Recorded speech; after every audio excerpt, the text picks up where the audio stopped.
Je dois reconnaître que je suis passé à deux doigts de m'étouffer hier lorsque j'ai vu passer dans ma TL ce tweet d'une militante qui se dit dans la vie perso, activiste, féministe @macollan, dans la vie pro, activiste, féministe @groupe Egali. Du coup et pardonnez mon profond degré de confusion. J'ai beaucoup de mal à comprendre comment quelqu'un qui prétend défendre les droits des femmes peut aujourd'hui se retrouver en situation de prendre la défense de leur bourreau d'une manière qui m'apparaît plutôt fallacieuse. Là il y a un truc qui m'échappe.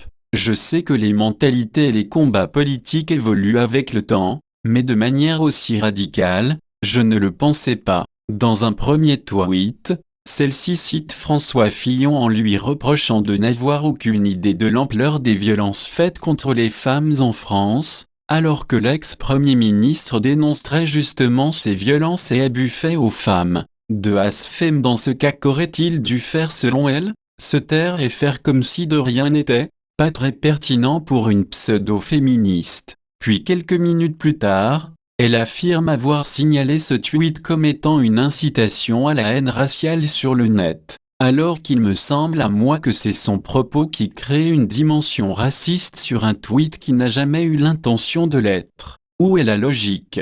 Dans la censure? Dans la calomnie? Pas très pertinent. Un ex-premier ministre s'exprime sur un sujet d'actualité pour lequel on lui a très certainement posé une question et où il dénonce ouvertement ces viols et abus sexuels dont ont été victimes de très nombreuses femmes. Plusieurs centaines commis dans 12 des 16 régions allemandes le soir du Nouvel An, et il se fait caricaturer et quasiment calomnier par une féministe. Le monde à l'envers. C'est en parcourant ensuite les tweets et prises de position de la principale intéressée que j'ai eu le sentiment que ses idées et ses méthodes flirtaient avec celles de l'extrême gauche. Hystérie, haine viscérale de l'autre, sectarisme, racisme politique, rejet de l'homme, Fillon, et j'en passe. Et c'est en voyant qu'elle militait également pour une primaire à gauche, sous je ne sais trop quelle forme, que j'ai compris qu'en fait rien ne vaut un petit buzz pour essayer de faire parler de soi quand personne ne vous connaît.